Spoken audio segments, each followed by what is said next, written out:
Hello, hello, everyone. I hope you are finding yourself in a good spot. Maybe you're driving in your car. Maybe you're actually sitting down and listening to a podcast, which no one does. People are usually multitasking.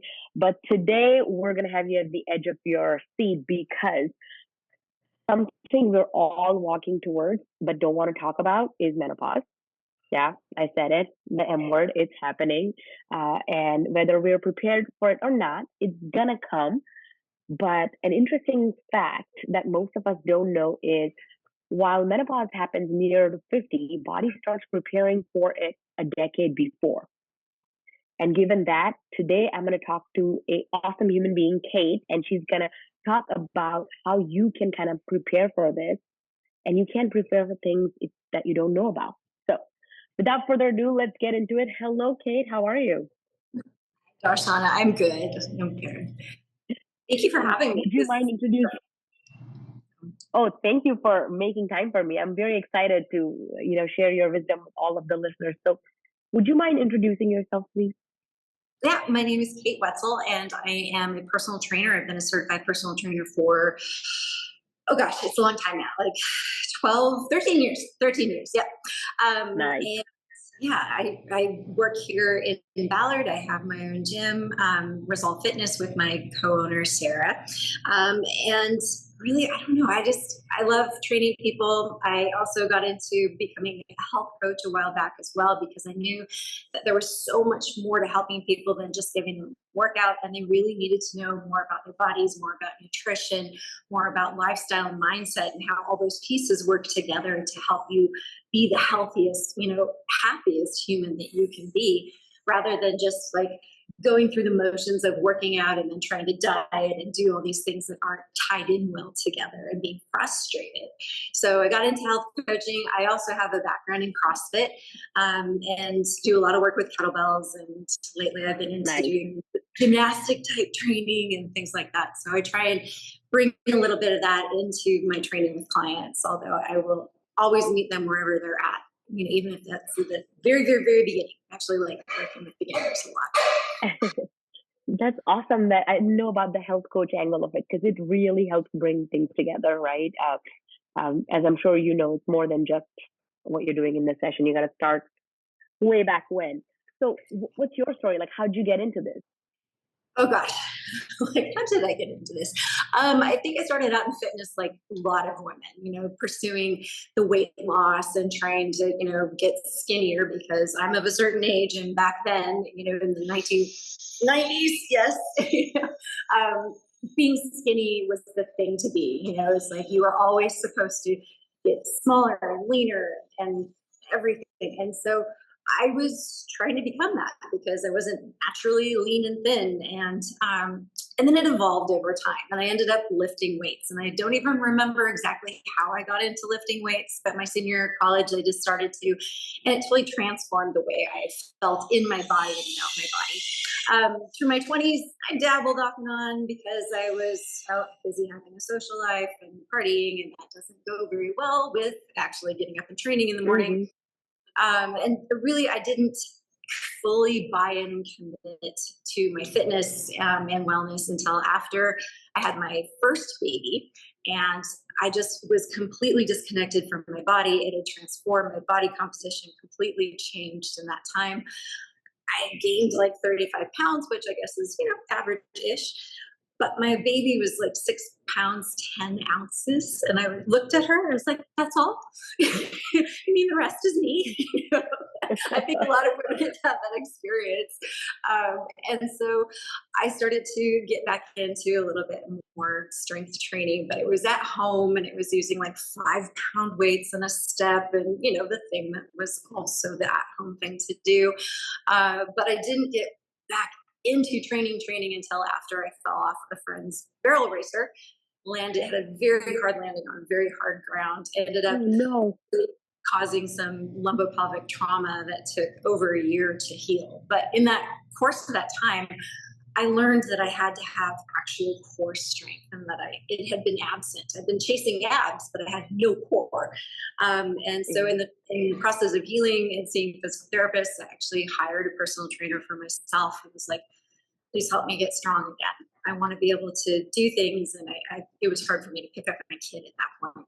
So fast forward a few years, that was 2006, and I have been strength training and just working out consistently since then because it made my life better.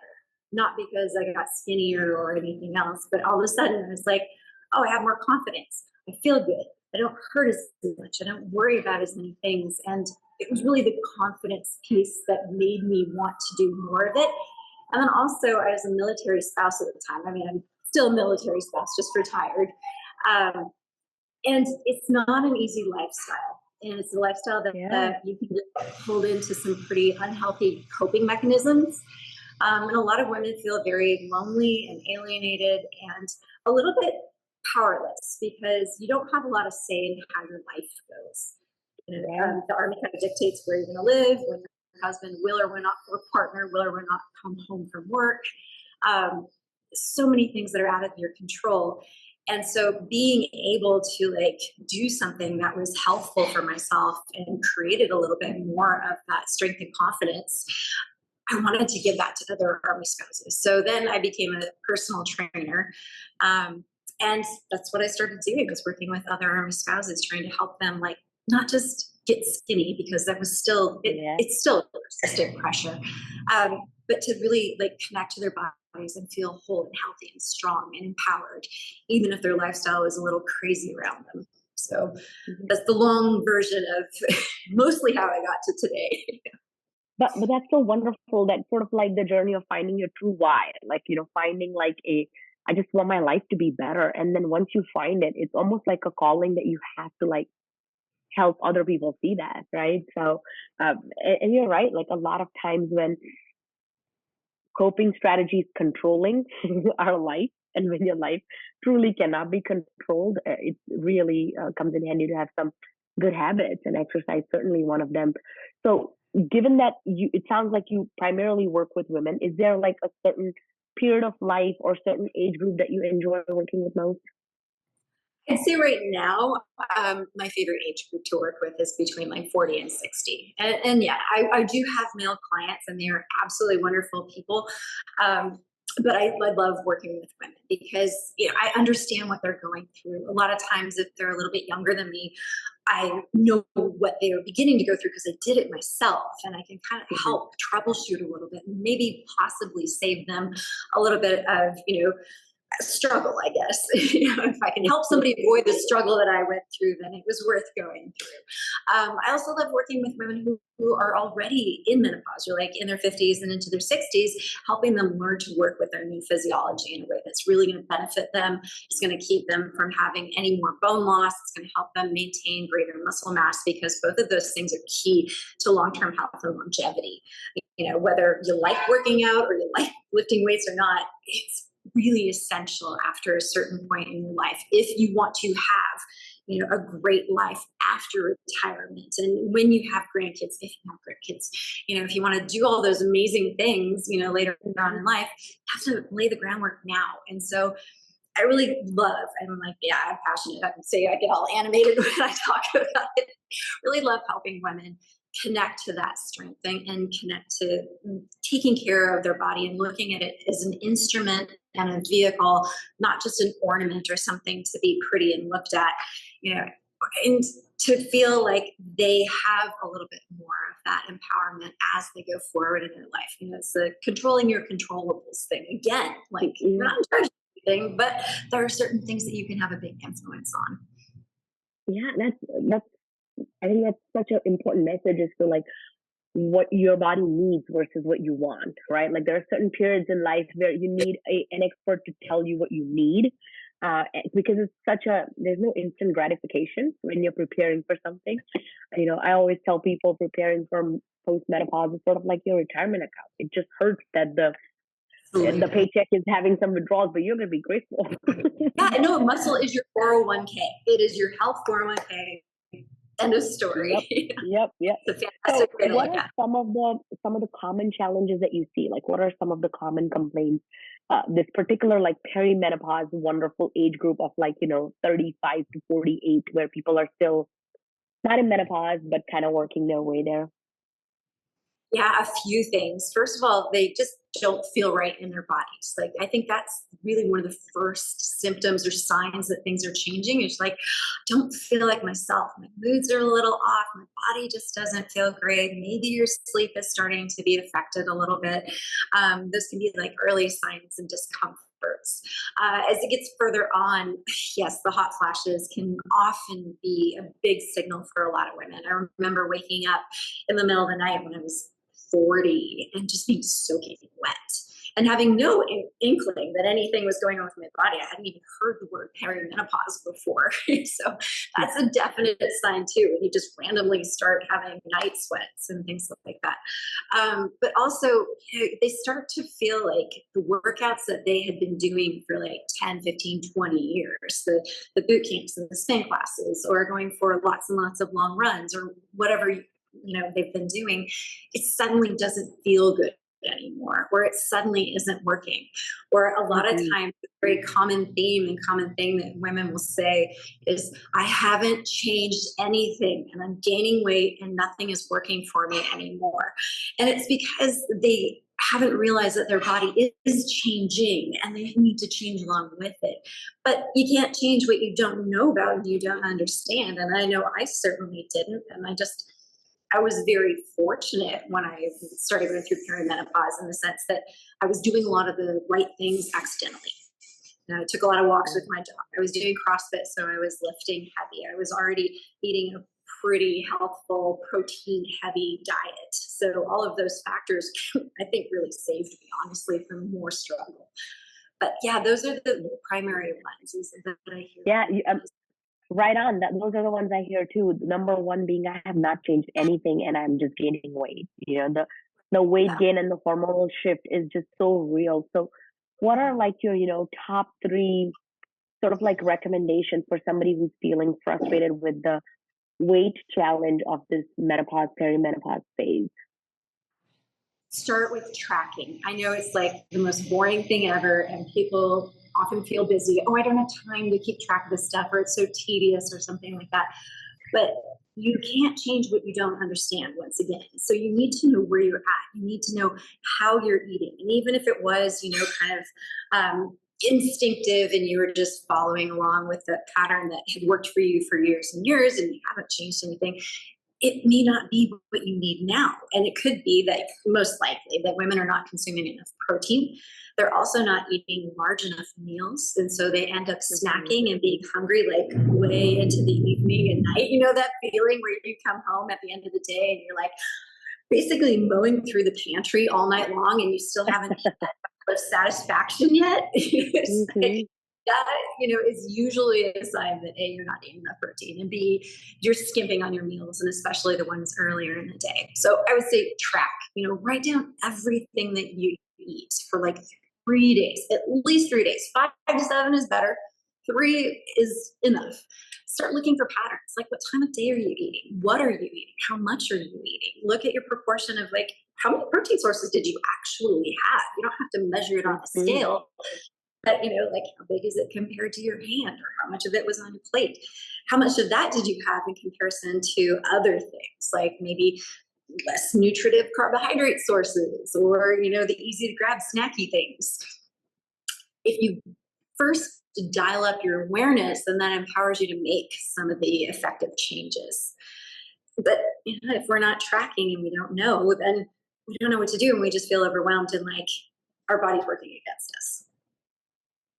Yeah, I mean, especially the evening time, because just the general advice society or just culturally women receive is just like take less space. Like everything is just restrictive, whether It's that is a little financial advice. impossible at times, right? Yeah, yeah. So I think that results in that lot of restriction through the day, and evenings are such madness time.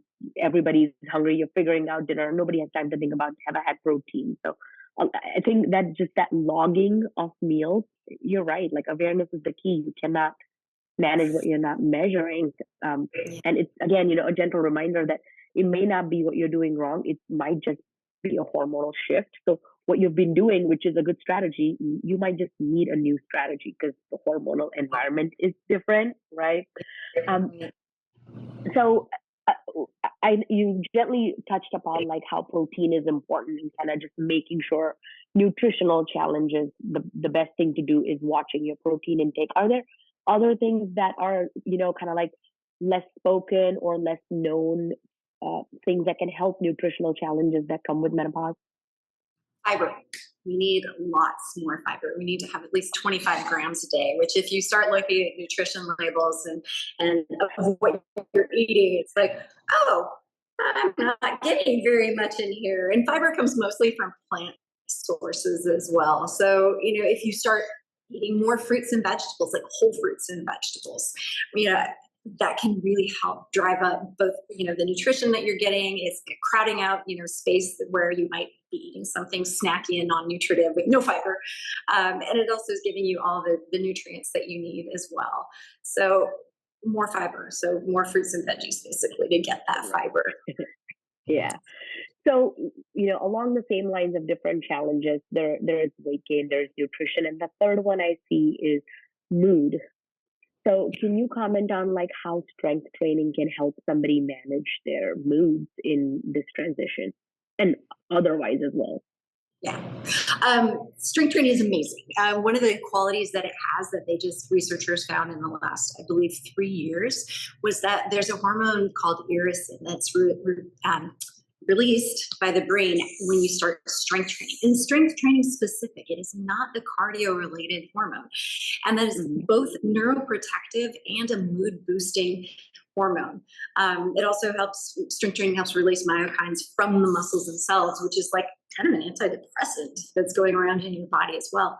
When you're strength training, you're also boosting sort of an endorphin. There's a little bit of a fun hormonal brain cascade of chemicals that are just making you feel happy and alive. And that experience coupled with just feeling stronger, feeling better, and connecting to your body in a different way rather than looking at it as an object or something to be, picked apart or fixed.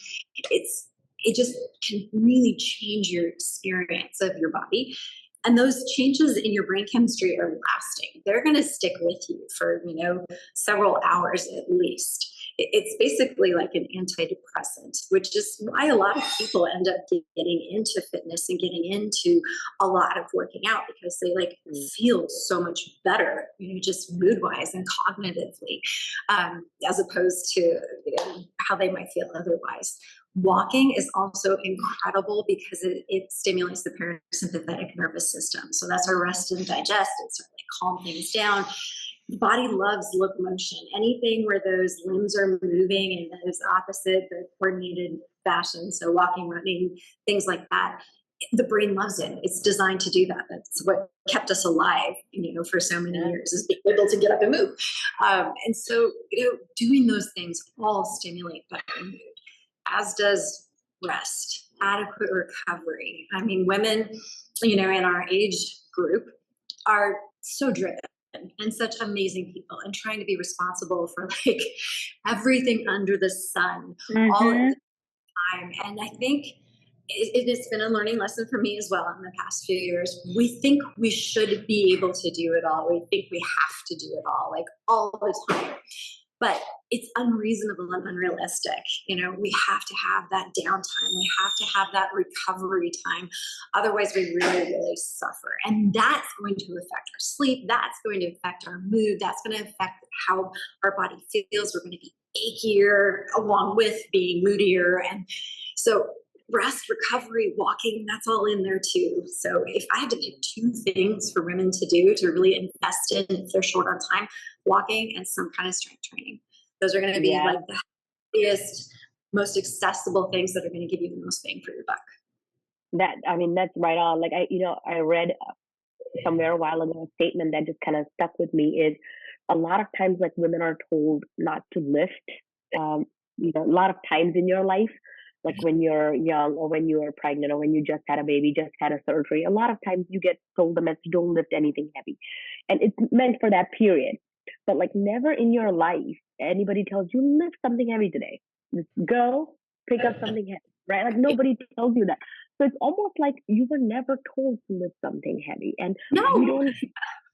consider like mental load as something that you're lifting. But you and I both know in most households, moms are the ones carrying more mental load. It's just, we can debate about how helpful dads are, and they are. This is not, but Yeah, no, generally, we're not talking on dads here, but we're just yeah, stating yeah, that. correct, Yeah, yeah. And the quote said that the heavier your mental load, that's how heavy your barbell should be. And I it love just it. to me, it was like, yes, yes, it should be, right? So other than the mood piece, there are so many benefits to it, but the mood certainly. Can we talk about like how strength training affects bone health and muscle health? Because a lot of times what we see in menopause transition is the hormonal environment is changing, which results in muscle loss and bone health loss. And a lot of times women are just told walk for bone health, but now new research shows us that strength training and impact training is more effective in osteogenesis than just walking. So can you speak to how and why people should strength train for bone health? Well, it has to do, like you were saying, with the changing hormonal landscape. When we have declining estrogen and then basically flatlining estrogen, we lose a muscle protective and a bone protective element. All of the cells in our bodies have receptors on them, right? And most of the systems in our human body have estrogen receptors on it, which means the estrogen acts on those cells to get them to do something. And so when we have lots of estrogen as we're premenopausal and in the early phases of perimenopause, we have a lot of stimulus or messages going to our muscles to continue to build. We have messages going to our body, our bones to continue to form lots of bone. But when we lose the estrogen, we lose that signal and our bodies become a bit more catabolic by nature, meaning it's easier for our body to break down those tissues than it is to build up those tissues naturally. So we don't have that inherent estrogen just doing the work for us, which means then it becomes our responsibility to take action and start using external forces on our bodies in order to stimulate a need for that growth. So if we're not causing the body to adapt, if we're not giving it a reason to build and get stronger, it's going to continue to break down just because we don't have that protective estrogen. So I think that's really helpful to understand in the first place, because you can be like, lift heavy weights and do this and do that. And it's like, like Charlie Brown's teacher kind of thing. But knowing that, the estrogen signaling is what has changed can help people think, oh, yeah, okay, so now it's my turn to pick up the slack and do a little bit more of that work actively. So when we strength train and we put stress on those tissues, it signals those muscle cells to grow. It signals the body to put more effort into feeding the muscle cells as well. And if we don't have that, they're not going to do it. And we're going to lose muscle every single year that we're not actually training for it.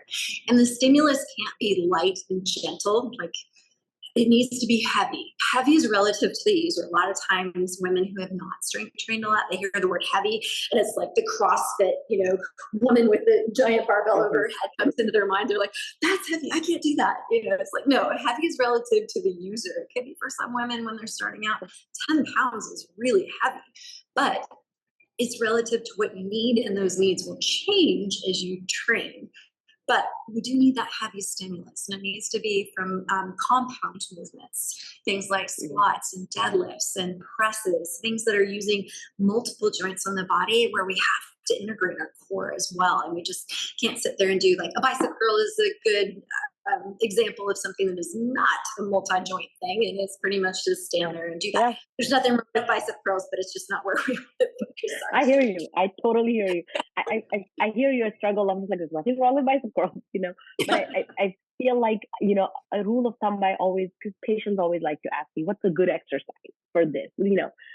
And as a professional, there is never one answer. It depends, right? But I usually tell them, if you look at an exercise and you cannot tell me when was the last time in your life you needed to do that, it's not helping you. Like bicep curls. When were you sitting there when?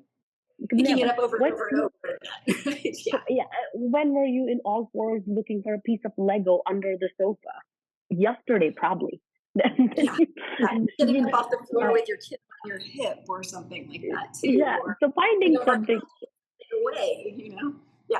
Yep, yep. It's interesting how we often forget that we're getting strong so we can live our life. These are not two separate things, right? Getting strong and living our life. Yeah. Um, so It's as an getting strong extension of, to have a really good life, yep, kind of yep, where I'm at this point. yes. So as an extension of that, like what are some of the challenges that you see outside of just menopause related body needs? Like, because I often feel like it's hard for moms to, I guess, to understand it's their turn. Like there's just like never, the thing I always hear is, I just don't have time. I'll do it when there's more time. I'll do it when my kids go to college. I do it when it's always like five, and there's nothing wrong with it. I totally understand people have a lot of things on their plate, but the clock is not stopping, right? Like just because you will be ready 6 years from now, your bone health and muscle health is not going to wait on you. So can you speak to the effect of what are some of the barriers for women to actually make it their turn? you know? Yeah.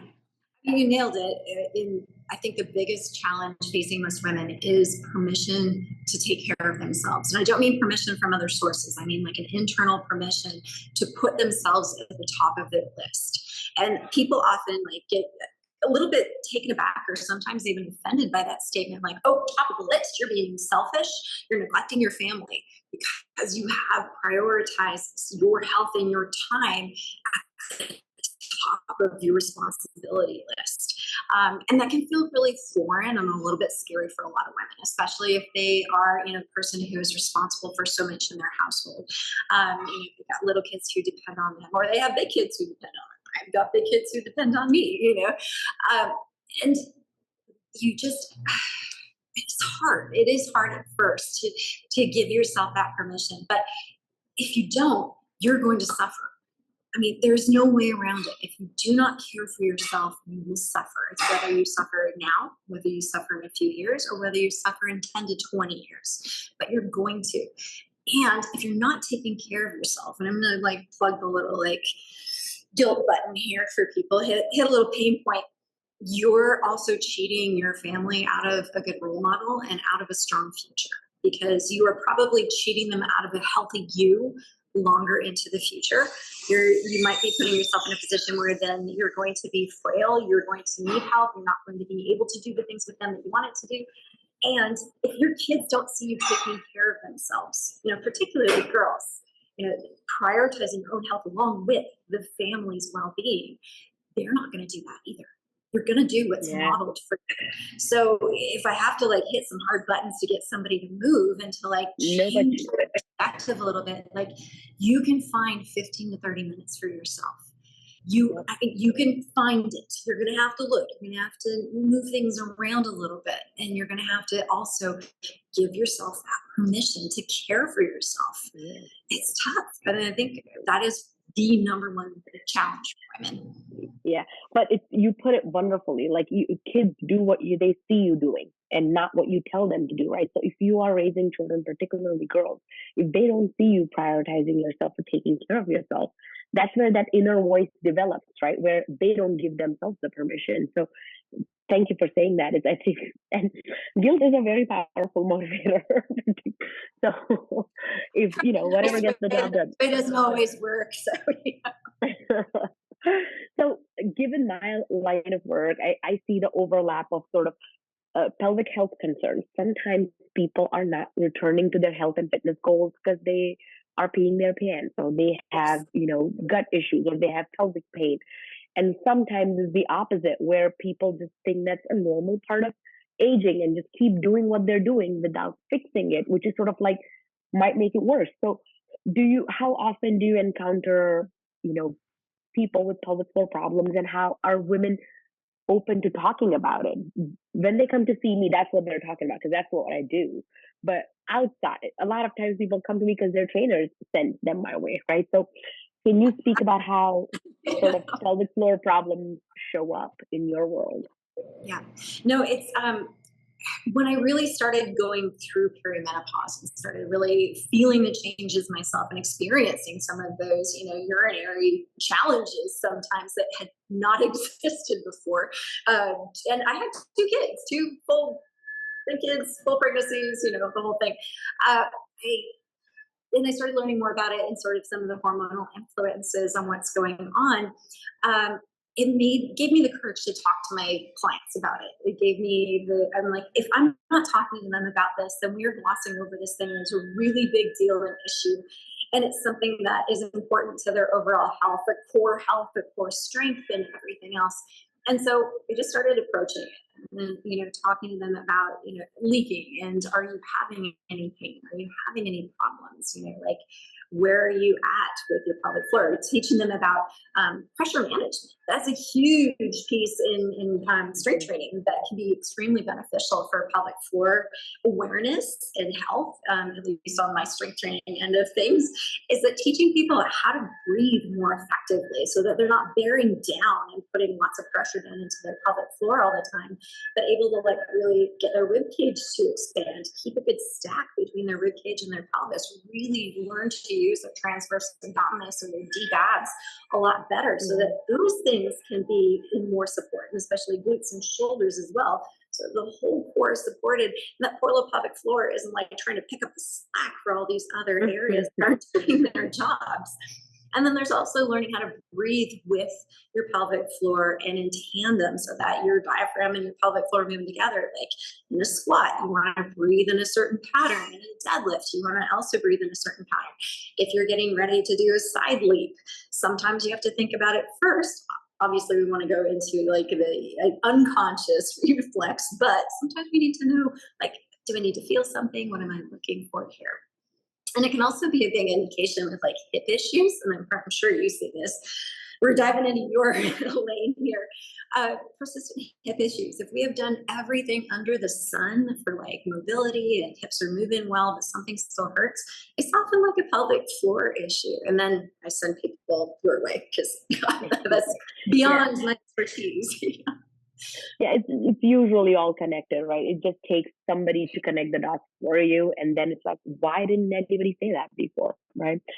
And since This has opening our been it's been so much easier to have those conversations, because women who were previously ashamed, they're still a little embarrassed, will tell me, I'm having a hard time leaking today.